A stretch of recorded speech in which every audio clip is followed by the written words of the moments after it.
Tell me about His feet is slower than rush hour traffic. That's my takeaway. He doesn't pop athletically. The debate is heating up. European versus American players. Who is really the best? The media and former NBA players are weighing in, and you wouldn't believe some of the arguments that they are trying to make. If you put the best European players on a team, right? I don't know the criteria no more. The top MVP candidates right now, 3 out of the 4 foreign players. Nikola Jokic, Luka Doncic, and Shai Gilgeous-Alexander. And a lot of people don't really like that. So, is the NBA trying to move forward with the European style and getting rid of the American style of play? Or is just a little evolution of the game? But why is the uproar happening now? We've witnessed the greatness of international players like Dirk Nowitzki, Tony Parker, Paul Gasol, and many more. And it didn't create these conversations. Is it because the talent of these foreign players challenges long-held beliefs about the supremacy of American NBA athletes?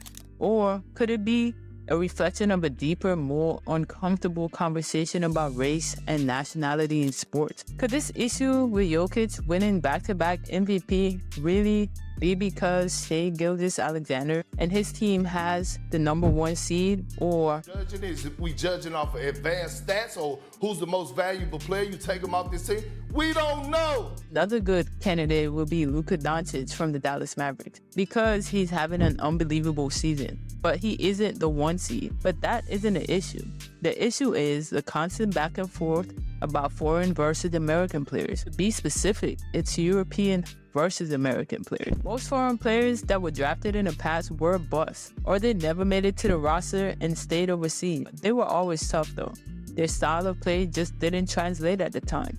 Europeans are constantly being criticized for being soft or not playing defense, which is odd because we have plenty of American players that are not known for defense, such as Harden, Lillard, Trae Young, and the list goes on. There hasn't really been a lot of lockdown defenders. You could probably count them on your 2 hands. The argument here is that the stereotype of European players being soft or not playing defense is unfounded. We've seen European players like Giannis and Rudy Gobert winning awards for their defensive play.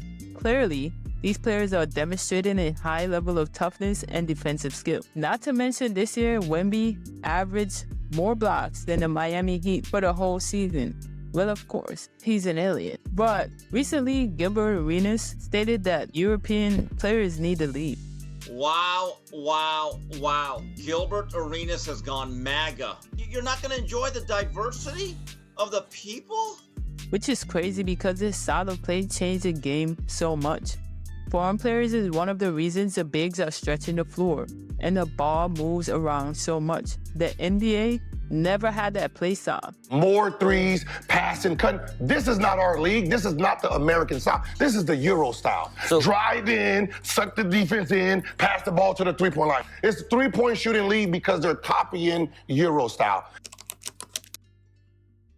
The game used to be like this. Dump the ball in a post and kick it out. Or that's really where the ball stops. So why all of a sudden there is so many complaints about European players? Well, it's because of Nikola Jokic. And truth be told, some of it feels a little bit racist. One of Jokic's most vocal critics, Kendrick Perkins, took issue with the media panel voters last year. When it comes down to guys winning MVP since 1990, it's only 3 guys that won the MVP that wasn't top 10 in scoring. Steve Nash, Jokic, and Dirk Nowitzki. What do those guys have in common? The time in 2006 when Steve Nash won his 2nd MVP, when he had a roster full, didn't have the best record in the league, and Kobe Bryant was averaging 31. Look at that 2006 roster that Kobe was playing with. How was he not winning it? Leading the league in scoring that year. So when it comes down to moving the goalposts for certain individuals to win it, again, is it Uchiwali or is it one Mike? This stirred the pot within the community as he declared it wasn't fair.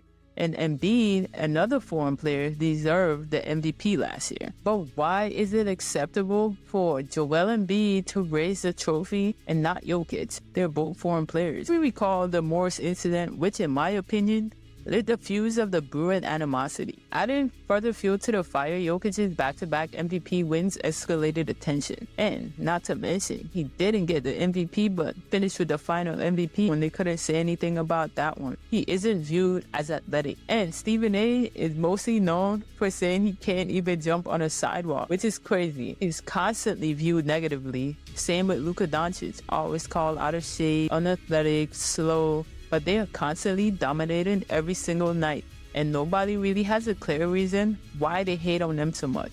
They just play the game the right way. They both have fundamentals and a high IQ, which impacts the game that leads to wins. They are not empty stats. Giannis also has some run-ins with James Harden a few years ago, when James Harden basically was trying to tell him he doesn't have any skill.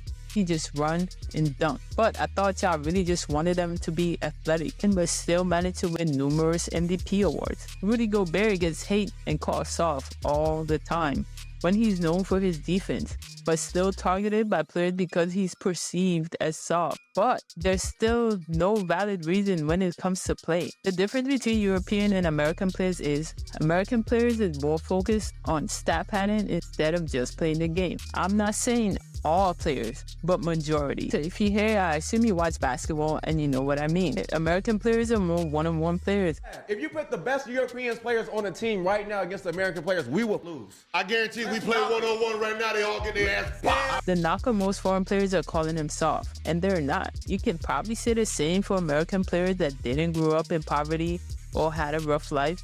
These days, they come from affluent families and they go to prep school. So that old saying of foreign players being soft is just out the window, because you could say the same for American players. But it's not about American versus European players, but rather about evolution and adapting. If American players do not adapt to the evolving play style, they risk getting left behind. Basketball is diverse. If you implement some skills from somebody else's game to yours, you only advance your play style in the game of basketball.